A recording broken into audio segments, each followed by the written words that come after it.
And so officially welcome everyone. My name is Rivera Sun. I am the programs coordinator for Pace y Bene Campaign Nonviolence. Pace y Bene is a 30-year-old nonviolence organization, so we've been around the block for quite some time. We work to build a culture of peace and active nonviolence, and we do this through online trainings. We do it through organizing events. We do it through youth grants programs, many things, including campaign nonviolence. For 9 years, we've organized an annual week of actions. It's grown quite large, and I'm going to let my colleague Shaina tell you a little bit more about that in a few minutes. And this year, we are doing things a little bit differently. We've always invited everyone to join in with Campaign Nonviolence and add their actions to this week, or actually days of action, to build a culture of peace and active nonviolence free from war, poverty, racism, and environmental destruction. This year, we put out specific calls to action between September 21st and October 2nd. And we really wanted to encourage people to start looking for creative ways to build bridges and connections with people working in related issues. Now that brings us to why tonight. We wanted to help organize a divestment day. We're inspired from some local organizers who work with us in the Nonviolent Cities Project, who are working to divest from all violence, get their city funds to move out of it. It's a pretty ambitious goal, so we broke it down a little bit into a few categories, including weapons, as well as nuclear weapons, fossil fuels, and prisons. So tonight's session brings together 4 organizers from 4 different organizations who are working to do at least one, if not 2 parts of this ambitious goal. And they're going to share with you how they work for divestment, how you can go about organizing a divestment campaign, and how you can think about how to prepare and plan for your September action. So I'm going to let them do a quick round of very short introductions so you know who's on the call. And we're going to end with my colleague Shaina Jones, who's going to get to tell you a little bit more about Action Days. And Greta, why don't you introduce yourself first? Sure. Welcome, everyone. Nice to be with you tonight. My name is Greta Zarro. I'm the organizing director with World Beyond War. Founded in 2014, World Beyond War is a global grassroots network of chapters and affiliated organizations as well across 193 countries worldwide. And we're working to abolish the institution of war, looking at the interconnected impacts of war and militarism, and calling for a transition to a just and sustainable peace. As Rivera mentioned in the intro, we do online courses, which I see some people in the chat are mentioning. A big focus of our work is education. And the second bucket is then putting that knowledge into practice through our campaigns, such as Divestment, which we'll talk about tonight. So that's a little bit about us. Thanks. Great. Shea, Leibow, you want to introduce yourself? Yeah, thank you so much. Hi, everybody. I'm really happy to be here and excited for this evening. I'm Shea. I use they, them, or she, her pronouns. I am based on the homelands of the Council of Three Fires, which is the Ojibwe, Odawa, and Potawatomi, otherwise known as Chicago, Illinois. And I coordinate the Divest from the War Machine campaign with CODEPINK, which is a women-led grassroots organization working to end U.S. wars and militarism, support peace and human rights initiatives, and redirect our tax dollars into healthcare, education, green jobs, and other life-affirming programs. And that piece is the most relevant for tonight. And you can read more about our work at codepink.org. And does it work for me to pass it over to Gracie? Yes, go for it. Thanks, Shea. Hi, my name is Gracie. I use she pronouns. I'm from Divested. Divested is the national organization that supports fossil fuel divestment campaigns on the campus level. So we are training, nurturing a movement of young people to transform their universities and invest in community power, collective liberation, and care. So we're really interested in divesting from fossil fuels, prisons, war, and that's part of what our new vision is and why I'm here today, and reinvesting it into our communities. So thanks. Great. And Seth Sheldon, if you're able to come off mute and introduce yourself, that'd be great. If not, I do it. All right, there you Sure. are. Can you hear me okay? Yeah, apologies for taking this on the street. I'm walking to where I'm gonna set up my computer, but I'm not quite there yet. My name is Seth Sheldon, and I am in New York, and I am he, him, and I work for the International Campaign to Abolish Nuclear Weapons as our UN liaison.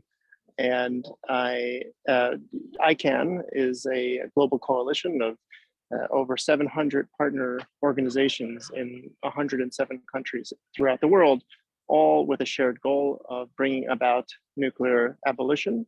And our main tool for doing that is now the Treaty on the Prohibition of Nuclear Weapons, which was adopted by 122 countries in 2017 and entered into force on January 20th, 2021, so just over a year ago. And we're now working toward our first meeting of states parties. And as I'll explain, it's a big tool for how we are working to bring about divestment throughout the world. And in 2017, ICAN was awarded the Nobel Peace Prize for our work to bring about the Treaty on the Prohibition of Nuclear Weapons, as well as our work to raise awareness for the humanitarian consequences of nuclear weapons or any use of nuclear weapons, which of course is quite the topic these days. So we're excited to be part of helping lead that conversation. And thank you for having me here. Thanks for being here. We're so honored to be on the call with the Nobel Prize winners. I know there's a lot of you who achieved that together. Shaina, welcome. Shaina Jones is my wonderful colleague at Bene Campaign Nonviolence, and take it away. Hello, everyone. I'm Shaina Jones, the outreach coordinator for Bene, and I just want to remind everyone to make sure you go to the Bene website to sign up for our 2022 Campaign Nonviolence Action Days. For those who may not know, Campaign Nonviolence is a long-term movement for a culture of peace and nonviolence. Each year, we rally thousands of actions that combat war, poverty, racism, and environmental destruction. Our 2021 campaign totaled over 4,400 actions across 19 countries. And as Rivera was stating, we've been rallying for the past 9 years. And this time around, we want to focus on specific calls to actions on each day between September 21st through October 2nd. Today's training, of course, is in preparation for our call to action on Divest from Violence Actions and International Day for Elimination of Nukes. But we have a list of other calls that we also will be uplifting. I'll just put that in the chat here for you all to just view really quickly. But yes, please sign up. I'll also put the link here. We would love for you all to be on board. And we also hope that you all enjoyed tonight's training as we plan on doing more trainings that'll lead up to action days. But please make sure you sign up and join the campaign. We would love to have you all on board. Thank you. And the link is all in the chat as well. Great, thank you so much, Shaina. Yeah, make Shaina's life a lot easier and go sign up to be part of Action Days. We always say at this point in the year, you don't need to know actually what exactly you're going to do in that window. There's many, many options, but if you just let us know that you're interested in doing something, anything, then we can put you down on the list and follow up with you as we get closer. We can also send you specific resources. If you're like, I'm kind of curious about doing a divestment action, we can make sure you get toolkits that relate to that, etc. All right, without further ado, I'm going to pass it over to Greta and Shea, who are going to co-present together because they do some amazing collaborative work together. Thank you so much. I'm going to work on sharing my screen right now, Greta. Just going to voice that because it always takes me a moment. All right, can folks see Divest from the War Machine? Big and pink and great. All right, I'm really excited to be talking to you all. I think we were going to start by doing quick intros, but we already sort of did that. But just to reiterate, I'm Shea, I'm with CODEPINK. Yep, and I'm Greta, and I'm with World Beyond War, and both CODEPINK and World Beyond War are two of the founding members of the National Divest from the War Machine Coalition. So today we'll be talking a little bit about what is the Divest from the War Machine Coalition, what do we do, and how to run a divestment campaign with some examples of campaigns that we've worked on together. Amazing. So hopefully this isn't too blurry for you all. Any conversation we think about divestment, about climate change, militarism, violence, as we're talking about it tonight, needs to start with the weapon or the elephant in the room, which is the Pentagon budget. Weaponized elephant. It's been a long day. But as this graph shows, current levels of US military spending means that the United States now spends more than the next 11 nations combined. And even if we shaved $300 billion from the budget, we would still spend more than the rest of the world combined. In a historical context, this exceeds levels during the Korean War, the Vietnam War, or the Reagan buildup in the 1980s. The issue of the monstrous Pentagon budget is, of course, really closely related to what we're all talking about tonight around climate change. As you all can see, when we look at how much money we've spent on war over the past 2 decades while depriving green energy, we can see that militarism and climate crisis are deeply intertwined and mutually reinforcing. Climate crisis thrives because militarism is thriving. And we can see how important it is to draw attention to this issue. And that kind of brings us to the question of what we can do about this. And that's what Greta and I are really going to be speaking to tonight.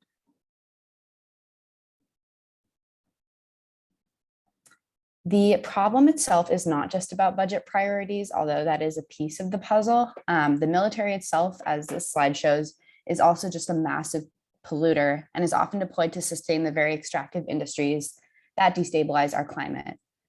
This climate chaos in turn leads to massive displacement and militarized borders. And as people who are concerned about both climate change and US militarism, there is a concerted effort to use language about the climate crisis to green the US military, which is really concerning. And by greening the US military, which I'm talking about here, this kind of shores up support for US militarism. We have to be able to speak back to this and to redirect the conversation to show that no amount of greening the military will address the root of the problem, which is twofold, that the US military itself is the single largest institutional emitter of greenhouse gases in the world and the biggest institutional consumer of fossil fuels, and spending $740 billion on the Pentagon budget, which is growing more and more each day this year, as I'm sure a lot of folks have been tracking. It means that we're not able to use the money to address the global climate crisis and fundamentally require, that will fundamentally require international solidarity to adequately address. So this is just, they're taking away from one another. We can't be building up militarism and a just rooted response to the climate crisis. So now we are going to hone more specifically on the Divest from the War Machine campaign, which is what we're here to talk to you all about. And I think, yes, still me. So this is what Greta was talking about a moment ago. This is where the work of the Divest from the War Machine Coalition comes into play. This coalition was kicked off in 2017 with a summit in Washington, D.C. that brought together policy experts, organizers, and activists to discuss how we can promote divestment as a tactic to dismantle the war economy, chip away at war profiteering, and in turn, as I was just speaking to with climate change, bring more money into life-affirming services, into building deep-rooted justice, and actually building a world that would be sustainable and more just. And World Beyond War and CODEPINK was one of the core founding members of this coalition, but it now has more than 70 member organizations, which span from local grassroots groups to national and international think tanks and NGOs. The coalition website, which is divestfromwarmachine.org, there's no "the" in there, but otherwise it's just as you think it would be spelled and written. It houses a robust set of tools and resources and a listing of current campaigns and organizations that we are working with and on around the world on divestment. We're going to get a little bit more into the nitty-gritty on those pieces. Now I think I'm going to kick it to you, Greta. Thanks, Shay. Yeah, so what are we really talking about when we're using this term, the war machine? This is a graphic created by CODEPINK that I think does a really good job in illustrating these mechanisms that we're talking about tonight. And we're talking about a self-perpetuating cycle where weapons manufacturers use their profits to fund politicians' campaigns. Then politicians vote for war and increase the Pentagon budget, fueling the profits of those same weapons companies. And underlying all of this is the fact that financial institutions and asset managers invest heavily in weapons manufacturers and military contractors, boosting their profits and keeping this cycle going. And we can especially see this cycle playing out right now with the crisis in Ukraine, where as the conflict has escalated, weapons companies like Lockheed Martin and Raytheon are seeing their stocks soaring right now. Next slide. So one of the issues is that war profiteering is largely normalized today, and foreign policy can feel like a far off thing. Wars are something that's happening halfway across the globe.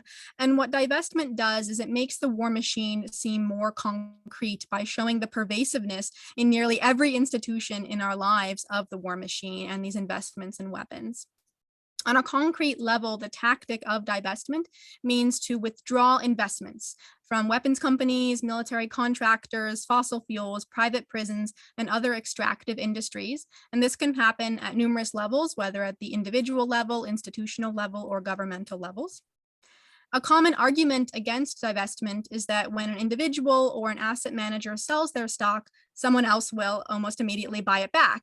And while it is true that a single act of divestment in and of itself will not impact share prices, that argument misses the point. And the point is that the power of divestment exposes the weapons industry's influence on our politics and on our society. It makes the invisible war machine visible, and it seeks to stigmatize the companies that are complicit in it, which can cause indirect economic consequences and reputational harm as well. And as we scale up city by city, institution by institution, we can start to chip away at weapons companies' profits. Next slide. More broadly, divestment is about a radical reimagination of American priorities.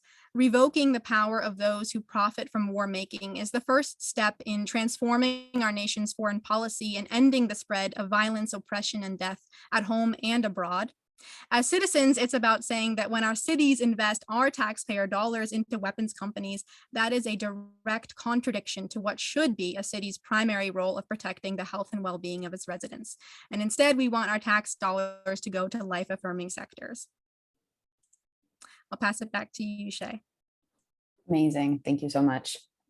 So what I personally love about divestment a whole lot is that it can happen at a lot of different levels and can be tailored to different contexts. And as we know, organizing in cities and institutions in different places always looks different. And so we get to be actually channeling that creativity and taking a really powerful framework to implement it where we are.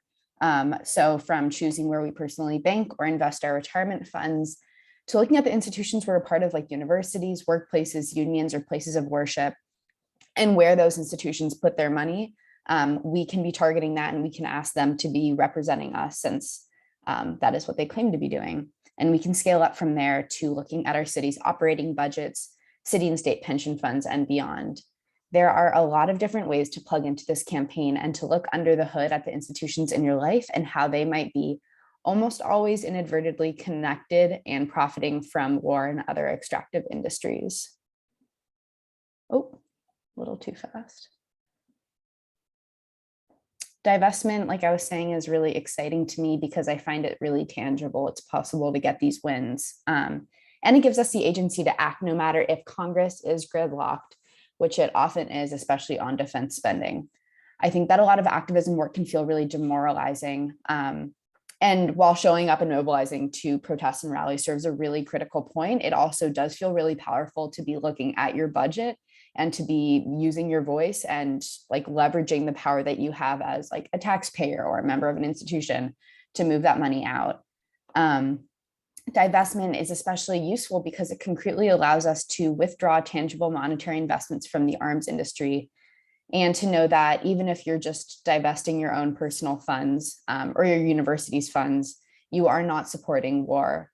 And while that might not change, like Greta was saying, the value of the stock in the moment, it can have a reputational impact beyond.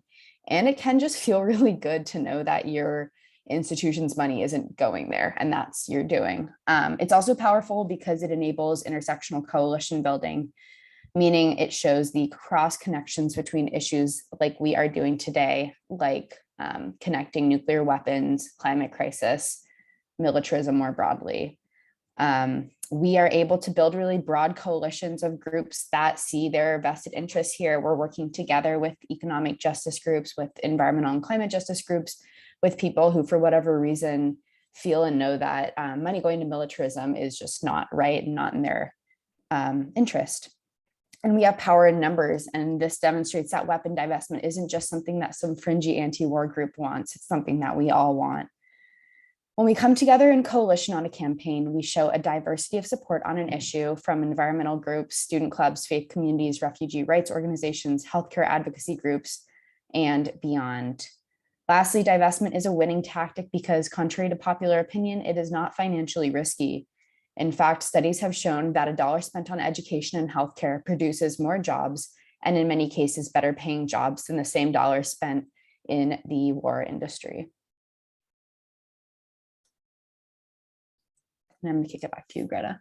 Yeah, so building off of that, as Shea said, there is this common misconception that divestment is financially risky. That's one of the biggest questions that we get when we're working on a campaign. But in fact, divestment is very doable, and there are many examples we can point to of small and large cities around the world that have done it. And 2020 was actually a record year for what's called ESG investing, which basically means environmentally and socially responsible investing. ESG funds outperformed traditional equity funds in 2020, and experts are expecting continued growth. And what's exciting is that we're seeing that cities are jumping on board this trend. And this screenshot shows in March of last year, the city of Philadelphia actually passed a resolution that called on its pension board to create an ESG investment policy to ensure that the city is prioritizing investment in sectors that build a resilient economy and a clean energy system. So this gives me a lot of hope that we're seeing cities actually recognizing this, and we can use stories like this to make the case for divestment in our communities. Next slide. Thanks. Now, this is an interesting one. In January of last year, there was a debate in Washington about a so-called fair access rule. And this fair access rule would prevent banks from refusing to serve businesses like fossil fuel companies, prisons, and guns. So basically, banks were starting to refuse to work with those kinds of industries. And folks in Washington, D.C. were pushing back on that. And what it revealed is that divestment campaigns and other related initiatives have made such an impact, yet that banks are worried about the reputational risk of lending to weapons companies, fossil fuel companies, et cetera, and being associated with those industries. And so the U.S. Treasury Department was getting worried and wanted to implement this fair access rule, meaning that banks would have to lend to everyone. And thankfully, this rule has not been put into effect. So we're hoping that that stays the case. And I think this kind of is another point that we can point to show the impact that we're having and the fact that banks are indeed starting to refuse business to these industries. I'll pass it back to you, Shea. Great. So after kind of gathering together with folks and talking through divestment, and what it is and what institutions you might target, which thankfully we are able to do because what Greta was talking about hasn't been implemented and we have the power to do this. You get to kind of get into the nitty gritty part of researching investments, which is one of the first steps of a divestment campaign and also one of my personal favorites because it's where you get to get real sneaky. So receiving the investment portfolio or investment information from our institutions is really essential. And it sometimes can be really simple and sometimes a bit more difficult and heavy lift. Either way, it's a really tangible step that you can take, though, to activate the folks you're working with to take action. Whether you're working on a county level, a school level, a city level, it is your right to have the investment information. In many different cases, we've filed Freedom of Information Act requests or Sunshine Act requests. And doing that is also just a really great way to work with people, some folks who maybe have strong research skills to get together and dig and see where our money is going and what we can do to get that information. We have, Greta and I and our organizations have developed a lot of resources to get this research done and get the info we need. And we also are here as resources to support this work just because we've been able to support this sort of research in the past. And once you have access to the investments that your local institutions hold, you can screen them for investments in weapons manufacturers. And for that, we use the As You Sow Weapon Free Fund for that deeper digging. And we're going to show you how that works. So this is a screenshot of the As You Sow databases, which is SOW is spelled SOW, so asyousow.org. And whether you're working on a municipal level campaign or whether you're looking to divest an institution or even just change your personal banking practices, these databases are a really good tool. As you can see here, they have databases on a host of issues from weapons-free funds, fossil-free funds, gender equality funds, gun-free, deforestation-free, so many different intersections here. And you can use these databases and it shows a ranking, as Shea will show in a second. It will rank them A to F in terms of how various mutual funds and financial institutions rank. And then you can find which ones you want to support and which ones you don't want to divest from. Shea? Yeah, so with the weapons and specifically my organization CODEPINK worked with As You Sow to develop the Weapon Free Fund, which allows you to search commonly held mutual funds and ETFs to determine if those investments or your institutional investments are tied to weapons of war. And this is based on data from the Stockholm International Peace Research Institute, which some folks might be familiar with. They do really great, thorough research on who's making money, who's making money by making weapons. So here is how that looks. For example, we have BlackRock. It is one of the biggest, if not the biggest asset managers in the world and has some pretty nasty investments, which folks might be familiar with on different levels. So this is what it would look like if you search for BlackRock on the Weapon Free Fund. You will be brought to a page like this. And what you see here in red is that weapon risk is considered high for that fund, no matter what the fund name is, whether it's institutional or an equity fund, a dividend institutional fund. There is a really high risk of being invested in weapons on every level. So we know pretty concretely that BlackRock is invested in weapons of war. And you can click on one of these funds and you are brought to a breakdown more specifically.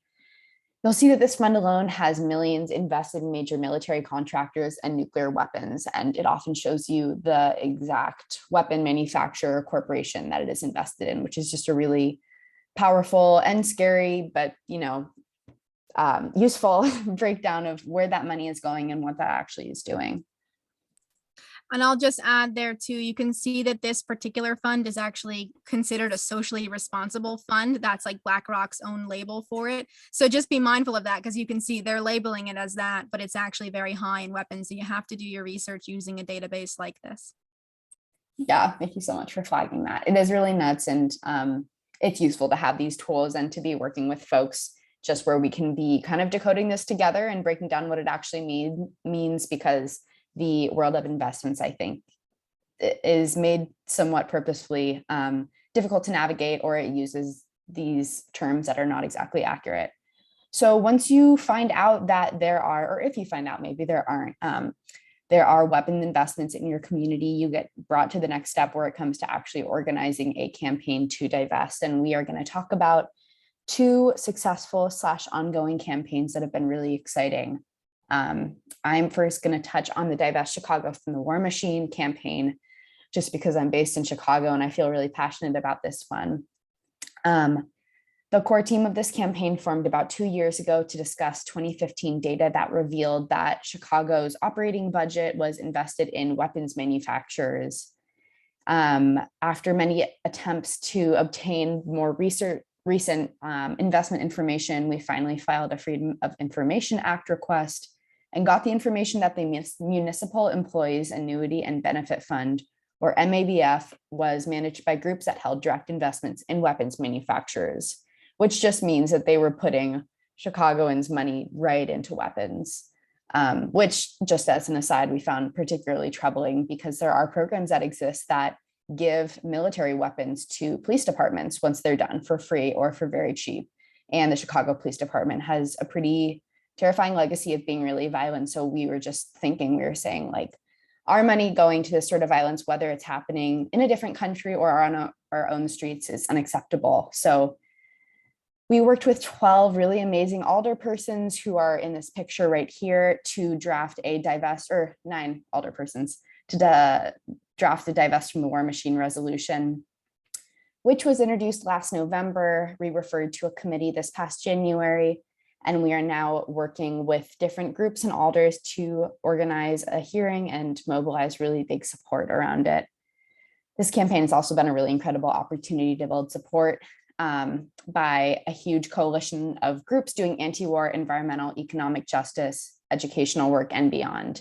And we are 12 groups strong and growing. Greta, I'm going to pass to you to talk about Charlottesville. Wonderful. Yeah. So another campaign we wanted to share is the Divest Charlottesville, Virginia campaign, which was a success story that we hope can serve as an inspiration for other cities. This campaign was spearheaded by World Beyond War's executive director, David Swanson, who lives in Charlottesville, along with a coalition of other folks who joined the campaign. And it was a simultaneous divestment from both fossil fuels and weapons at the same time. So I think it was really powerful because it really connected the dots between the issues. And we have a lot of language and flyers and messaging that we use to connect those dots and actually intertwine those in the resolution that was passed by the city council itself. This was a divestment specifically from the city's operating budget through, and the mechanism for that divestment was a city council resolution, which was similar to what Shea was saying in terms of how we're also working on a city council resolution in Chicago. So that's often been a mechanism that we've used in these cities. The campaign employed a host of tactics, from petitioning and flyering to organizing rallies, tabling at events, speaking to the media, publishing op-eds in local papers, speaking at city council meetings, which was particularly powerful because not a lot of people are engaged in local politics. So you can really kind of take over a city council meeting, sign up for all the speaking slots, raise up your signs as a group. And it was very, very powerful and can be very powerful because people don't usually show up to those kinds of meetings. And as I mentioned, also the campaign was coalitional, similar to the Chicago campaign. We rarely do campaigns in isolation. It's much more powerful to be, showing a diversity of support from environmental organizations, faith communities, anti-war groups, gun violence prevention groups, et cetera, and to show that diversity of support. You can go to our website, which is WorldBeyondWar.org/divestcville. And there you'll see kind of all of the information about the campaign, the sample resolution, which, as I said, intertwines the reasoning for simultaneous divestment from weapons and fossil fuels. And it also has an FAQ section of the common objections that we received and our responses to those. So we hope that's helpful for folks in replicating campaigns like this. And I will pass it to Shea to wrap us up. Amazing. Thank you. Yeah, so that was the quick and dirty of it. There's obviously a whole lot more to tell. Every campaign is really different. And this is building off a really long legacy of divestment. So there's a lot to say about this. And I'd be really happy. I think Greta and I would both be really happy to talk with folks who want to discuss this more, who have questions, who want to explore what divestment might look like in their community. And I think Rose in the chat, I saw you were north of Chicago. I will maybe send you a message because I would love to connect about the divestment campaign. These are our emails on the screen. Please reach out for any reason, any ideas, any thoughts. I really appreciate folks listening.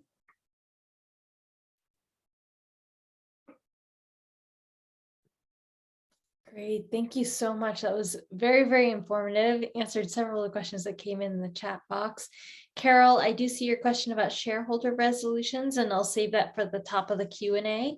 That's coming up after the speakers speak. But let's give you can give a sign language round of applause. You can clap your tech hands using your reactions icon.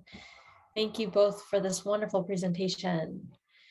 I'd like to pass it over to Gracie from Divest Ed to add to this. Thanks so much. All right, I'm going to start sharing my screen here for y'all. So hi again, my name is Gracie from Divest Ed. As I said earlier, so Divested, we primarily work in the fossil fuel divestment movement. That's where our origins are. I've been in the fossil fuel divestment movement for a long time. I've been at Divested for 3 years. I am a organizer and co-director there. We transitioned to becoming a worker democratic collective, actually. And this is really exciting because we actually left an old nonprofit because we felt as though we had a more whole vision for divestment from violence that included things like war, prisons, occupation, etc. And we felt as though some other climate groups weren't seeing that full picture. So that's actually part of our origin story and why we're here and why we haven't been here in the past. So I wanted to say that we are a queer femme-led organization, and we are half Black femme-led. So we really center Black liberation, Indigenous sovereignty, etc. in our work. So this is like exactly up our alley. So we've previously supported mostly fossil fuel divestment campaigns, and there is a really large population of campuses that have fossil fuel divestment campaigns in the United States. So we support students in the United States and Canada who are working to divest their endowments, which are, these large pots of money that universities have, to divest them and reinvest them. And I'll get a little bit more towards the reinvestment side later. But we are also beginning to do more work with students who are interested in divesting their endowments from war, weapons, occupation, prisons, etc. And it's also really important to note that divestment as a tactic it was in the fight for racial justice. It originally came from some workers who worked at Polaroid in Cambridge, Massachusetts, who realized that Polaroid, the photography, was involved in apartheid in South Africa. So they made that connection. They were like, this isn't right. It's important that we actually divest and boycott these different groups who are upholding apartheid. So that's the roots of this tactic. So we are beginning to honor that more. And that being said, we believe that the roots of the climate crisis are also the roots that cause the climate crisis, are also what causes war, what causes poverty. It's all connected for us. And we think things like the profit motive, colonialism, and white supremacy is driving a lot of the violence in our world. So it only makes sense that any work that is challenging these violent systems is climate justice work, and it is our work. So regardless of its fossil fuel divestment or prison divestment, to me, it's all divesting from violence and reinvesting in a world that we want to live in, which is the most important part. So that gets me into, okay, so I know looks really overwhelming, and I know the text is so small and whatever, but just the general vibe. And I'm also going to drop everything else in the chat once I'm done talking. So I'll drop this in the chat. So I'll drop a link so that you can go back and look and be able to see all the text. But I thought it would be really cool to share something with y'all from the divestment movement that we really hold dear to us. And this is kind of a roadmap for us and maybe useful for you. So it's something called the Just Transition Framework. And this was made probably 10 years ago now, maybe even more. So students from the campus divestment movement worked with Indigenous leaders to create this framework that outlines a little bit of these two sides. So on the left, we see the extractive economy, and on the right, we see the living economy. It's also been called the regenerative economy. And you can actually see that in the extractive economy, resources, the idea is that you extract them, you burn them, you dump them. Governance, it's one of militarism. So already we can see in this framework how our movements are connected. Also, the worldview is one of consumerism, it's colonial. The purpose is to enclose wealth and power, and work is very exploitative. So this whole system is the problem. And we want to move towards this regenerative economy, this regenerative model of organizing our society, which is one where work is cooperative. Resources are treated with regeneration. Worldview is about caring for one another. The purpose is ecological and social well-being. And we govern with deep democracy. So I also think that this is really helpful for us to start thinking about reinvestment. So this is something, so divestment divestment has been very popular for a while, I feel, and I know at least from the fossil fuel divestment movement, we've had a lot of success. And we've, in the past few years, we've won campaigns that I would have always dreamed about in the past. And so now we're asking ourselves, what's next? And the students are leading the way, and they have really seen how reinvestment is so important when we're talking about divestment, because we're not only trying to stop the bad, like the extractive, but we also are here to imagine and build and create the new, which is this kind of right piece. So it's really good to say, like, stop doing that, but also we want to start asking ourselves, what do we want to see? What world are we trying to build? So that kind of leads me into this last piece here. A just transition includes reinvestment. So there's so much to say about reinvestment, but I think one case study that's just popped up that is really helpful to share with you all is, so Harvard University it's the biggest endowment in the world.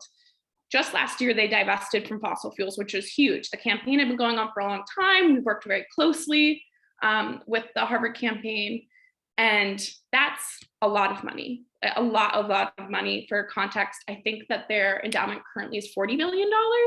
So the students weren't done there. They weren't like, oh, justice, like we've achieved it. They were like, okay, like how do we use this moment and how do we take the next step?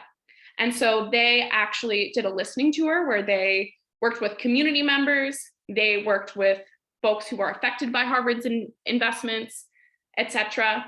And they came out with this incredible reinvestment report, which I'm also going to drop in the chat for y'all once I finish this. And it's rich with so many great resources and examples of case studies in the past that have happened. So I know a lot of this is really, I guess, focused on campuses. And I also want to say that even if you're not a student, alumni taking a stand and, telling their board of trustees what they think, or we've seen amazing alumni campaigns that have been organized across different campuses, faculty, community. We all should have a say in how these universities are run. A lot of the time they're publicly funded, and they are institutions that should be more democratic than they are, including where their finances go. So I'll just mention that's a great way to plug in, but also in this context, there's so many other things. And I think Shea touched on it earlier. There are so many different places we put our money.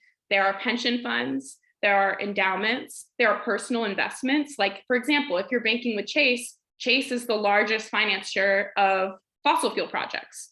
So there's so many different ways, faith institutions, there's so many different pools of money, our cities, whatever it may be, that we can start to look critically at and say, okay, where do we want to divest them and where do we want to reinvest them? And those things can go together, they can be separate. You can actually put forward a reinvestment demand without even a divestment demand. You can say, we want more investment in this. So there's a lot of different directions to go in. And I don't want to take any more time because I feel like I've been talking for a while, but I'm going to drop all the things I mentioned in the chat, so you actually have those concrete resources. And also I'll drop our website, and then also for really practical organizing tactics, direct action, because there's a day of action coming up, all of those sort of nitty-gritty divestment tools and toolkits, we have a resource drive. So I'm also going to put that link in the chat, and everyone can use that and then contact me also if there's any missing pieces. So that's about all I have, and thanks so much.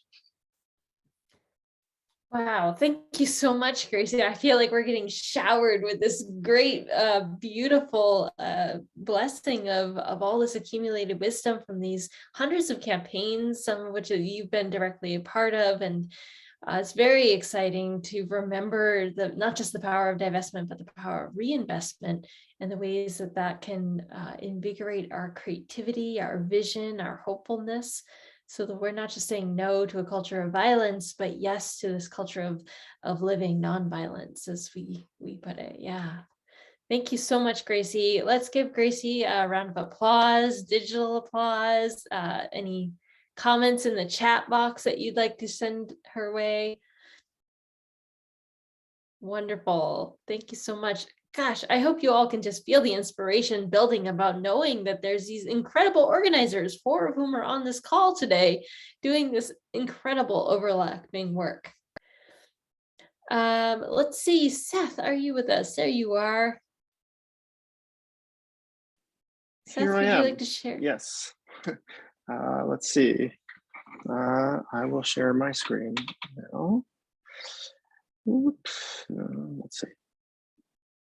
Did that work? Yeah, okay. Well, great. Well, this is already just super educational for me, and thank you so much for all the work that you're doing, and also some of the work that many of the people who are here, who aren't speaking, are doing as well in this space.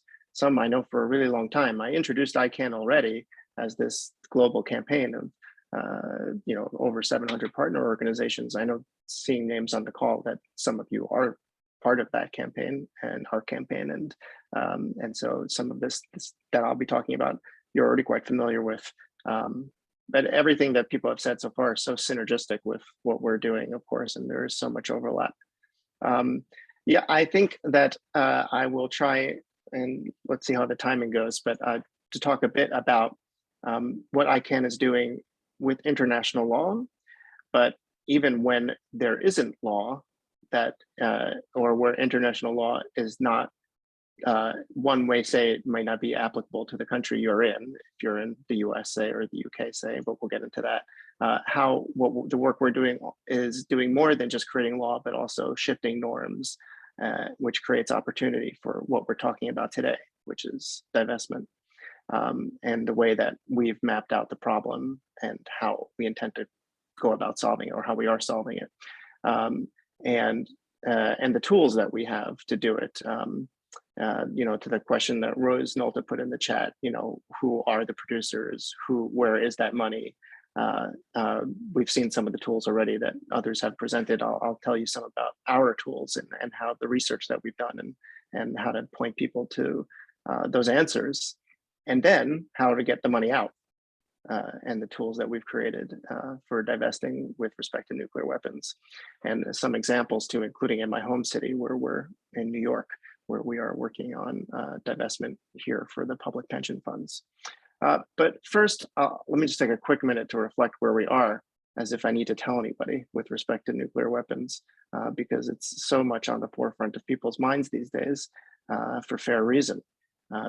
Nuclear weapons are the most destructive and most indiscriminate weapons ever created, and they have no function other than killing mass populations. They don't deter conflict, they enable conflict. In the context of Ukraine right now, we're seeing how that plays out, how much that's true, how they threaten the whole world, and are basically being used to stop people from responding and providing a meaningful response in the context of the current conflicts we're seeing in Ukraine, but also before Ukraine. And this is something that ICANN and its campaigners have been working on for our entire existence, which is only now 12 years, or what, it's 2007, so I'm taking 15 years now. But also that many of you have been working on for much longer than that, But nuclear weapons are a deadly problem, and if we do survive this current crisis, there's something that we're going to have to put an end to before they put an end to us. And so ICANN has worked to create new law, but also new norms to stigmatize use, but also threat of use, and many other things. Let me get into our main tool, which is the treaty that we've been working on. This is the Treaty on the Prohibition of Nuclear Weapons. It's the first ever global treaty that comprehensively bans nuclear weapons, everything to do with nuclear weapons. It's the first time that such an instrument has been brought about in a global way. We've had nuclear weapon free zones around the world that have had similar prohibitions, but the concept of the TPNW was to bring about something that would be globally applicable. And it does other things too that I could spend hours talking about, but we won't get into right now. But including verifiably providing a mechanism for verifiable disarmament, and including the first ever provisions that are directed towards helping provide assistance to communities that are affected by nuclear weapons use and testing. The TPNW already has the support of 2/3 of the world's countries. It already has full membership from almost 1/3 of the world's countries. We just got our newest ratification yesterday, actually, from Congo.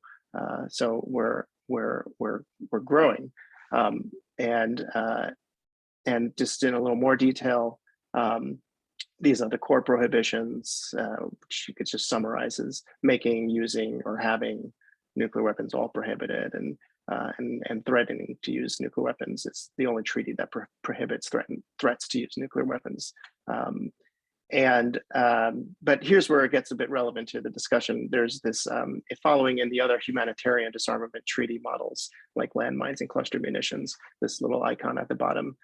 There's also a prohibition on assisting, encouraging, or inducing anyone to engage in the prohibited activity.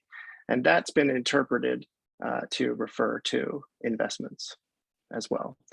Well, that's, it's some find it ambiguous, but that's the way we interpret it, and that's how we use it. And that's how we are already successfully using it to pull money out of the industry. Not every country supports this treaty, of course, and people are very quick to point out that the possessor states, the 9 nuclear armed countries that have been creating the problem of nuclear weapons, are not parties to it. So then they ask, how can it matter? Well, divestment is one of our best answers, I think, for this. And there are many ways, of course, other things we could talk about that we'll just skip over for now in this bullet points, and how we are impacting possessor states. But of course, today we're focusing on divestment. And, we find, I'm sure a lot of you find as you carry about your work, that financial institutions looking for guidance about how they should apply their social responsible guidelines, or their ESG funds, or what should the guidelines be. They often choose not to invest in controversial weapons, which they define as weapons that are prohibited by international law. And nuclear weapons have not fallen under that category until this treaty, and now they do. So that's one major function of the TPNW in pushing forward the divestment policies for our campaigners, is to present banks and institutional funds with the UN, this new UN treaty, and say that now it is illegal, and say if it wasn't before, although many argue that it was, but now it's very clearly illegal, and so now you got to get your money out, and we've done it. We've been doing it. Some of the best results, of course, are coming in the countries that are already party to the treaty. For instance, like the Bank of Ireland. Ireland's a party to the treaty, and they, as soon as they joined the treaty, the Bank of Ireland, a private, I'm sorry, it's a private bank. So both the private bank and the Irish Sovereign Wealth Fund, both of them sold their holdings in nuclear weapon producing companies and said that's because of the treaty. But even countries, and here's the really exciting stuff when it comes to what we're talking about, even the countries that have not adopted the treaty, even countries that oppose the treaty, we've made a lot of progress in getting money out of nuclear weapons. Norway hasn't joined the treaty, but the biggest Norwegian pension fund just announced that it's going to withdraw its investments from nuclear weapons. A big Dutch bank did this. In the US, Amalgamated Bank did this, even though, of course, the US is quite opposed to the treaty. And we're seeing this, I think in 2021 alone, we saw 23 financial institutions said that they were going to pull out their money, citing the TPNW. Publica, Switzerland's largest pension fund, they sold all their shares, and that's like $46 billion of assets that divested from nuclear weapons. Serco, another example I'm thinking of, KLP in Norway divested $117 million. And this is clearly having an impact on the real problem, the companies that make and maintain nuclear weapons. And we're seeing it. I mean, Serco, which had been connected to the UK atomic weapons program, said that their inability to raise capital now from ESG investors is why they're not going to pursue future contracts relating to nuclear weapons. And that's what we're after. I mean, that's the goal, right? So the whole point of this is, and we've had nice, good like media around this too, reporting that these divestment campaigns are creating these kind of problems.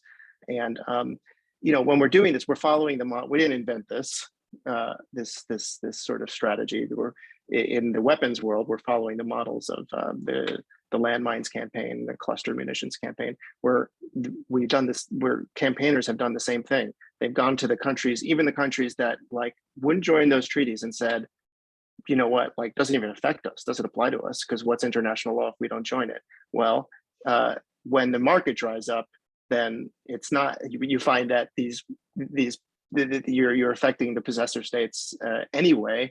And this is a matter of not just of making these weapons illegal, but making them irrelevant, right? And so that's that's what we're trying to do with this. And so, right, our resources, we have a bunch of things that I could talk about, and could share any of this, but I talked about the treaty in the bottom right-hand corner. But ICANN is also, and its partners also, making all of these roadmaps basically to figuring out who's got that money, where it's going, and who's making and maintaining nuclear weapons. So one of the main resources is this Don't Bank on the Bomb report, produced by our partner PAX in Netherlands. And this report is helping us name and shame. How much, it's almost like, what do these numbers even mean to most of us when we say them out loud? It's like, it's so crazy. But we have 9 nuclear armed countries. They're spending $72.6 billion per year on their nuclear weapons program, and I think that's almost certain to increase this coming year, and given the responses around nuclear weapons in the context of Ukraine. But and that makes it seem so hard when we see that happening. But again, I'm going to take us back to the good news and the roadmap and the why we're winning, because we are. So these are the companies that are the problem, and these are just some of them. But some of the bigger ones in the U.S. particularly. There's also a number of companies in China, France, India, Italy, Netherlands, and Russia, the UK. But these companies, they sign these multi-year contracts, and they often decades long. Northrop Grumman is the biggest single nuclear weapons profiteer. They made, I think they have like $24 billion in nuclear weapons contracts. And so the Don't Bank on the report details how basically the 25 largest nuclear weapon producing companies from these countries. And as well, we have done other research around the investments and the investors. So there's this other report, Perilous Profiteering, that ICANN has been working on, detailing the 338 financial institutions and the money they're making available to those 25 companies. So it's around $685 billion in capital that they've the ones on the slide are just some of the bigger ones, but that's what it totals, basically $685 billion. However, that number has been going down, those investments, and so we have reason to put. So even though we see, especially I think in the current context, that these companies are looking for new contracts, we're seeing investors spend less. And we believe that that's a result of our divestment campaign together with our treaty. So that's the roadmap, as it were, and just a bit on what people can do and are doing. So, we have this one graphic here talking about what you can do as an individual. Go to the Don't Bank on the Bomb report, look up your bank, or look up your bank and look up if you invest in individual companies too, and see if your bank is in their hall of shame, and then if they are, take action. And you'd be surprised how much these individual calls make a difference. We've seen it over and over again in reports from campaigners who say they call up their banks, they call up their mutual funds, and they're like, they have to go look this stuff up, and they often don't know things, and it makes a difference. I mean, this is the kind of public pressure that actually, we're seeing turn things around. and you can use our reports to sort of help you get there. Well, one other element I wanted to highlight in terms of action. What about schools? So, you know, universities. So this is action that you could take if you're, because it's just like, especially for younger people, like that they probably have no idea. I had no idea before we started working on this report, really, how much and how pervasive nuclear weapons industry is in universities. So we generated this report, Schools of Mass Destruction report, that's identifying the different ways that universities are contributing to the nuclear weapons program. We're focused on the US, but we're going to go after some other countries next year with this research. But you know, some of these directly managed laboratories that design nuclear weapons, or maybe they're partners where they're like working with their science and STEM programs to like recruit and train nuclear weapon scientists.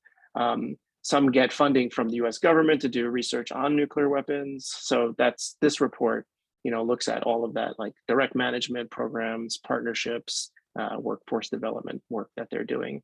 That's part of this problem. And similarly, you know, and that's not to mention too the actual institutional educational like funds and endowments and where they're invested. So that's another way of identifying the problem. But I was going to, I think if I can have one more minute, I'll just skip ahead to a resource or an example that we're working on in New York, and to apply some of these resources and get some change, as so many people in our campaign have been doing around the world. You know, as you may know, nuclear weapons began in New York. They called it the Manhattan Project for a reason. And at this building here at 270 Broadway. And we still have communities in New York that are quite affected by nuclear weapons and the Manhattan Project. We have numerous sites that are irradiated that people don't know much about. In addition, again, coming back to the subject matter of today, we have done some research and calculated that we have in our public pensions, in New York City public pensions, like New York City teachers and firefighters and police officers, first responders, quite ironically, given you know, that they would be the first to try and respond, obviously very futilely, and most at risk in the event of a nuclear catastrophe. Their pension funds have around $475 million invested in nuclear weapons, and that's actually quite a small percentage because it's an enormous fund. But you know, we've been working on getting it out. So 2021, the year 2021, although kind of a disaster in many respects, was certainly a banner year for abolitionists in New York, because in January 2021, our treaty entered into force. That was the Treaty on Prohibition of Nuclear Weapons entered into force in January 2021. And then at the end of the year, we got this great package of legislation in New York City passed and entered into law. So we were working on it for 3 years, but just real quick, there's two pieces of it. Resolution 976, which reaffirms New York City as a nuclear weapons free zone, and because there was an earlier city council resolution that prohibited production, transport, storage, placement, and deployment of nuclear weapons in New York City. By the way, New York City was once ringed, surrounded by several nuclear weapons missile bases. If you can believe it, some younger people can't believe it. It was. There were nuclear weapons in New York City that were defending the city, but of course not at all defending the city and making it quite more of a target. And this nuclear weapon free zone helped change that. So it does that. It joins New York City to the I Can't Cities Appeal, which is a campaign we have where cities in nuclear armed countries and in umbrella states like NATO states and Japan and South Korea call on their country to join the Treaty on the Prohibition of Nuclear Weapons. Hundreds of cities around the world have joined, and then with this, New York City joined. It also had Introduction 621, the second piece that establishes an advisory committee to educate the public and recommend policy on issues relating to nuclear weapons. But Resolution 976 does one more thing. It calls on the New York City Comptroller, you don't have to read all this, but it calls on the New York City Comptroller to instruct the pension funds, this is the bottom part here, the pension funds of public employees to divest from companies involved in the production and maintenance of nuclear weapons. So that stands to impact that approximately $475 million of New York City's pension fund. Again, less than 0.25%, we think, of the total fund holdings. And so now we're working on implementing that resolution, but which we know is a process, but we already have, like, the New York City Comptroller is on our side, and he's in charge of this process, and he has said publicly that he's looking forward to working through this process and getting this money out. So, you know, that's what we accomplished there, and that's what we're working on all over the world. Wow. That's all I can say is wow. Maybe you all out there are thinking and feeling the same thing. Maybe give Seth a round of applause, throw up some icons, put a comment in the chat box. I don't know about you, but I find it incredibly heartening to hear and learn of all these examples, not just in the present, but also the lineage that's being built on, that these are strategies and tactics that keep working over and over again. And just to say that, you know, at Campaign Nonviolence, when we envision a culture of nonviolence, we want to stop normalizing violence in our finances, in our cities, in our universities, and understanding that every one of our presenters here tonight is part of groups and organizations that are part of that mission, that are removing one more pillar of that's holding up a culture of violence, and indeed having the vision to redirect those funds and resources into life-affirming nonviolent practices and policies and businesses is incredibly inspiring. So I want to open a short round of Q&A. We've had a number of great questions come into the chat box. If you've been listening, maybe Seth, you can pull down your screen when you get a chance so we can see each other. Sorry. Yeah, no problem.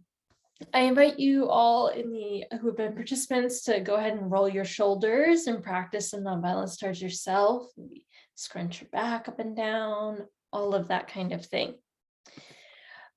So yeah, just be nice to yourself, right? You've been very attentive listeners.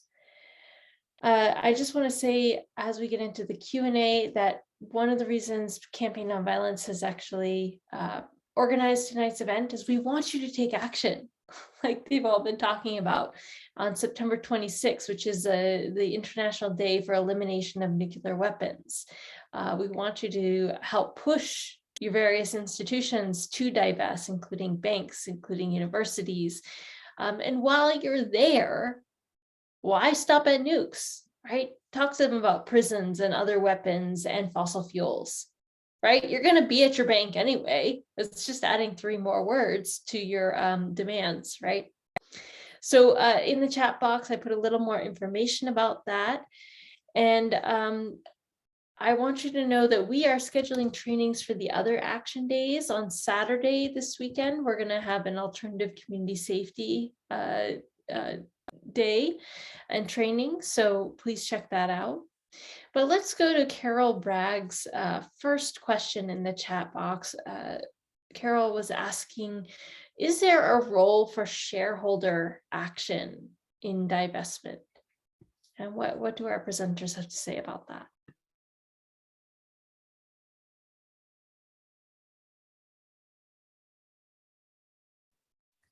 I'm happy to jump in really quickly. I have such limited knowledge on this, and I'd love to hear what other panelists and maybe folks on the call have to say. I'm coming from my capacity at CODEPINK, which I think has a little bit of a reputation as being more of a disruptor than being someone to present shareholder resolutions. I think it's really smart and strategic to do both things. We're coming off of the end, as probably a lot of you all know, of shareholder season. So one powerful way that I have seen and have been working to implement shareholder activism is, if you hold a share in a defense contractor, in a big fossil fuel corporation, you can use that share and you can bring in frontline community members. You can bring in, it's a lot easier when it's in person, but there are ways to organize around this when it's through a digital platform. You can bring people in who have been directly impacted by weapons or by fossil fuel extraction. And they can submit questions. They can, make a public statement. They can be in the same room as the people who are making these decisions and say, hey, this isn't just like a financial thing you're talking about here. This isn't just a business. Like, you're hurting my community. You're like killing my people. And I think that's really powerful. And I'm learning more and more also about successful shareholder resolutions. And that is less of my area of expertise. So I don't want to speak on that too much, but I have a lot of respect for folks who, spend the time to put together succinct, powerful, justice-oriented resolutions and move that along, because I know that has a really massive impact as well. And I see that Seth put a great big yes in the chat box, so that was very succinct, Seth. Thank you. I think one of the themes that, go ahead. Oh, no, that's okay. It's okay. All right. So one of the themes that we're hearing from our presenters is wherever you have a connection to these industries or to the institutions that are involved in them, you have power and leverage it, right? We heard Gracie talk about, if you are an alumni, if you are a parent of a student, if you are a faculty member, stop being silent and complicit and start organizing to push the systems that you're part of to do the right thing. So another question from Carol, who put 2 in the chat box early on. And now if you have other questions tonight, you can wave at us. You can raise your digital hand under your reactions tab. You can put a question in the chat box. So Carol says, if banks stop investing in nuclear weapons, won't Congress and the president simply authorize and allocate more funding? Seth, that is a question for you. So obviously, this is just a piece of the puzzle, but I think that, when you talk about this problem as a problem, I personally think about it as a problem of capitalism, first and foremost, and the fact that we have an industry that seeks to grow, right? And so we have seen, as I gave this example, I could talk a little bit more about it in the context of these other what we call humanitarian disarmament treaties, like landmines and cluster munitions. I'll take cluster munitions, for example, like when the US, when the cluster munitions treaty came about, then the US insisted, we're not going to join, A, and B, it doesn't apply to us. We're going to continue to make cluster munitions because we think they serve a purpose in our defense strategy. And but they weren't making them. They were hiring defense contractors to make them. And of course, if the US decided that they wanted to make it despite this, they could. But what we saw in fact happening was that other countries that would invest in cluster munitions stopped doing so. And in 2016, Textron, the last company left in Rhode Island, I think, that was making cluster munitions, shut down, saying that the market had just dried up. Now, yes, of course, the US could still say, well, then we're going to just like pour our federal money, our taxpayer money at this problem and keep these companies going. But I think, and we will see that, and certainly in non-democratic countries, you're going to have that problem all the time anyway. North Korea, it's not a matter of divestment to getting them to stop making nuclear weapons, and similar, well, to a certain extent, true in Russia too. But I mean, or China. But but again, I think this is part of the larger strategy to that is about drying up the market, but also, of course, bringing about stigmatization that together we believe will bring about the end of nuclear weapons. Thank you. So Greta has a specific question for you in the chat box, Seth, and maybe you can answer that one in the chat box about the NYC resolution. Was it binding to the pension board or more instructive? So then Sure. The question I have for our presenters, and Gracie, maybe you can field this one first, is let's say I've kind of done the 1, 2, 3 of divestment campaign preparation. I've researched my organization, I've gathered some friends, and I've got a nice letter of telling them what I want them to do. Take it out of this, put it into that. what is a kind of action that my group could take around delivering this letter or getting some attention going, raising a ruckus? And after you answer, Shea, you mentioned CODEPINK is good at raising a ruckus, maybe some examples. And Greta, you kind of blend that ruckus with some strategy. So maybe you could weigh in on that. And Seth, if you have ideas, you can join the whole lightning round here.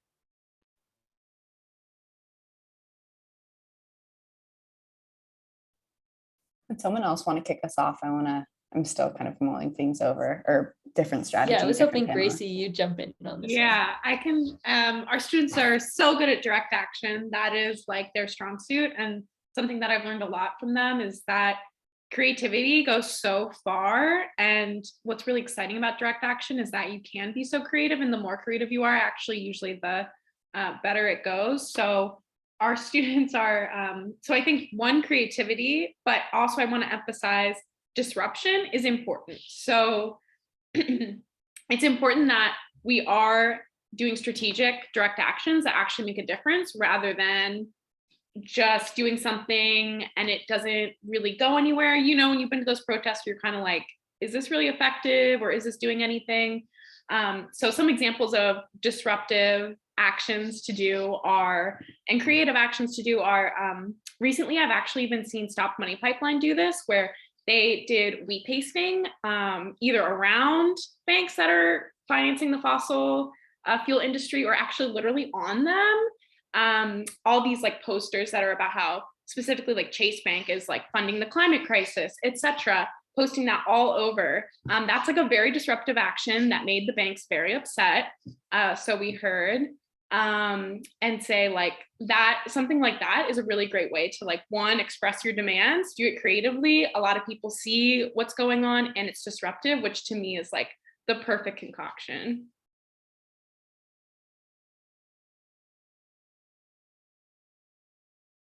Great. Thank you, Gracie. Shea, you want to weigh in? Yeah, totally. Yes, love that action. Love that wheat pasting tactic. I may or may not have gotten to wheat paste some of those posters around Chicago with my crew. Beautiful stuff. I think similarly, yeah, it's so important to have a combination of tactics that disrupt business as usual, because what we've all been talking about tonight is that business as usual is harmful and violent. And ways that we're leveraging strategy. And I appreciate divestment campaigns, because I feel like it gives us a roadmap to know when we're implementing direct action, when we're implementing disruptive tactics, and when we're trying to maybe work alongside the system, we're trying to use leverage by passing resolutions or ordinances. Things that are coming to mind right now, and I think I could think of some better ones with more time, but with the Divest Chicago campaign, and Greta knows this better than I do, there was a period where we were not hearing back from the city of Chicago for a really long time. We were trying to get investment information. We knew there was some weird stuff in there, and we were not hearing anything back. So finally, we just did multiple day-long like call barrage on the treasurer of the time, just saying like, we need this information. We live here. This is our money. Like, please send it to us. Please send it to us. And they finally did. And I think they just needed to feel that people actually really cared about this. This wasn't a passive ask. This was people who knew that politically this was important and it was their right to know. And I'm really blanking right now, but I would love to pass it to Greta, because it seemed like you had some things to share, and I'm excited to hear about that.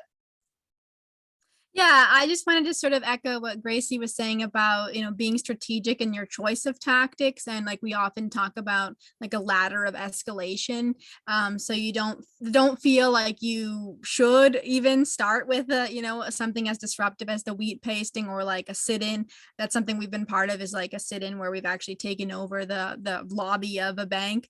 But you wouldn't necessarily want to even start at that level. So if you're just getting into this, don't feel like you have to go to that point. So we talk about this kind of ladder of escalation where you kind of try to gauge, what would be the target being the decision maker, what would be their response. And then based on that, you can kind of figure out the appropriate strategy whether it would be like a pressure strategy with disruptive tactics, or whether it's more of a champion strategy with more positive encouragement type of tactics.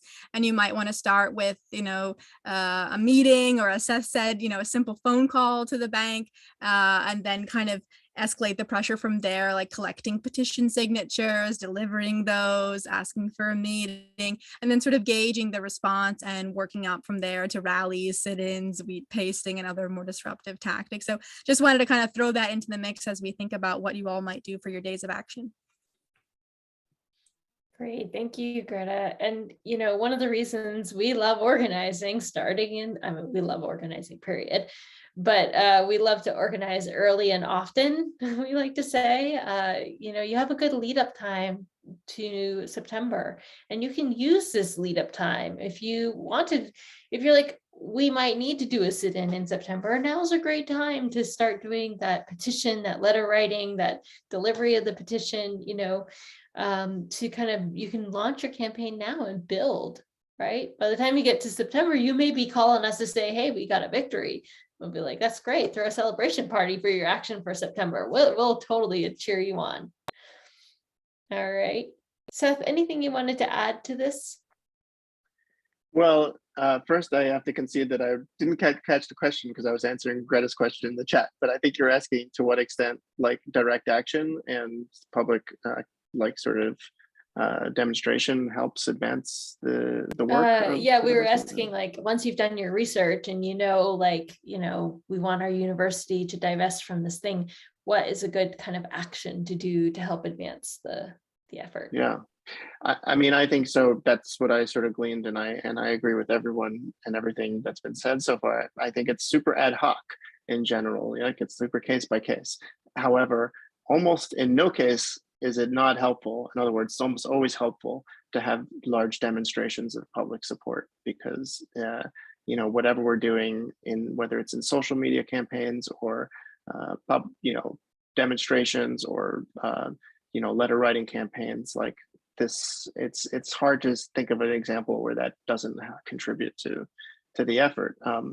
There are some cases, I know, like to take a very specific example of how we're using that, because there are some cases where, of course, maybe like you want to organize a demonstration but only 2 people show up or something, and then maybe you're like, well, maybe this looks like that's actually worse for us. Maybe now it looks like we don't have a movement of people who support it. And I think at that point, you do have to sort of decide what's most strategic.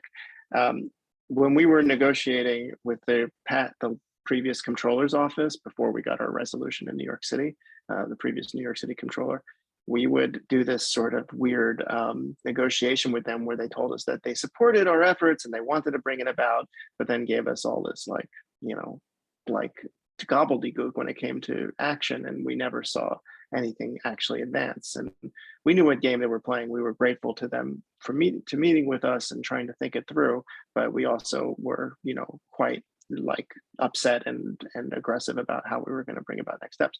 We would often talk about the demonstrations that we had and the great movement we had behind us before we were confident that we could actually get those people on the streets. And we would sort of, if you will, not threaten, but we would suggest to them that that's what they were going to get if they didn't do what we were asking.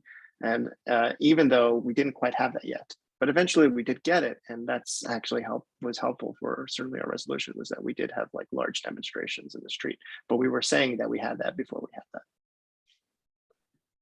Great, thank you, Seth. The chat box is on fire. This is the joy of having all of you on a call together. There's so many resources, toolkits, suggestions, contact info, local organizing, getting hooked up. This is why one of the things that makes me happiest about my job is getting to see that we're not alone in this work, right? That we don't have to reinvent wheels. We can borrow the wheels and actually build a cart and go places with it. It's very exciting. And that, there are these amazing organizers, trainers, and thinkers who have already put together a toolkit, right? We don't have to scratch our brains and try to put one together on our own. We can go to the website and get that PDF resolution or that download that sample press release, find out what other direct actions have happened. So we are going to stop at the bottom of this hour, half hour. Not sure how to describe that across time zones, but you all have been very attentive. You have the contact information for everybody on the call. If you would like to support this programming and programs like this, including the small stipends that we can pay our presenters, we encourage you to make a donation to Pace Bene. It really goes a long way in helping us do this great work. So that link is in the chat box for you. I want to give each of our presenters a minute to give any closing words that you would like people to go away thinking about. Oh, we can start with whoever feels ready, but it looks like Greta, you're ready. Sure. Yeah, I would just encourage people to go to our website, WorldBeyondWar.org/divest, and you can view a lot of resources that we've compiled there and examples of campaigns that we're working on. And as Shea kind of mentioned, so Shea and I play a similar role with Divestment, where we kind of play this remote support role. And even though we're not, can't be physically present for all these campaigns, we're able to help with setting up lobby meetings, providing strategy advice, creating flyers and graphics and event pages and doodle polls and hosting Zooms and lots of different things like that. So we kind of run all of these different distributed campaigns across the country, like we're working in Philadelphia and Chicago and Richmond, Virginia. So anyway, all of that to say that if you're interested in starting a campaign, please feel free to reach out to myself and to Shea, and we can provide that kind of remote support to you as well. Yeah, I want to echo what Greta is saying, and just reach out to us if you have ideas for divestment and you have things that you would do differently where you are. If you want to get creative, if you want to brainstorm, if there are resources you think either of us can provide or you want to think about where to get them from, I really see my role, and I think Greta would say the same thing, as someone, I just want to be a support and a resource and brainstorm and build power together. So I really appreciate you all giving us a platform to talk tonight. It's been really energizing and cool to be here. I can pop in. I'm so grateful to be here. I'm very grateful. And the last thing I'll say is also something that's really important in the fossil fuel divestment movement, and I think in every movement that works to divest from violence, is that we're not only divesting like our money and reinvesting money, but we're divesting our beliefs, we're divesting our whole lives. And so something that we're also really interested in at Divested is like caring for ourselves and like reinvesting in the world we want to see and working the way we want to see and treating each other in the ideal way, the way that, we want our more just future to be. And that work happens right now. And I very much feel that work happening right now. And Rivera, I like the way you speak about our work, like makes me really happy and like makes me think about my work in a different way. And that's really special. So I'm really grateful to be in like community with y'all.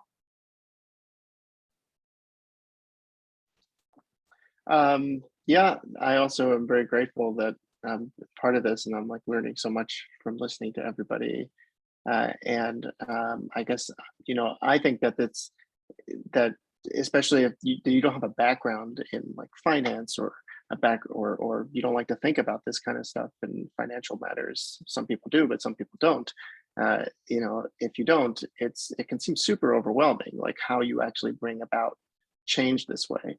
But divestment is, we have seen, such a powerful and effective mechanism to bring about change, which is a good thing and a bad thing. I mean, it really reflects how financially driven our society is, of course. But at the other hand, we can use it really effectively, and we've seen it for several decades now with so many social issues and causes. And for our stuff, I know I threw a lot of materials, in my presentation and said, look at this report and look at that report. So I didn't really point you to where you can find all those reports. So I'll put that in the chat. I mean, you can Google any of the things I said and find it that way. But we have this special like little microsite at the ICANN website on divestment. But also there's also an opportunity to sign up and stay informed about whatever report we're now releasing and information like that. Yeah, look for our tools and the Don't Bank on the Bomb report and dig in. Wonderful, thank you. We'll make sure all these tools and resources get into the follow-up email for you all.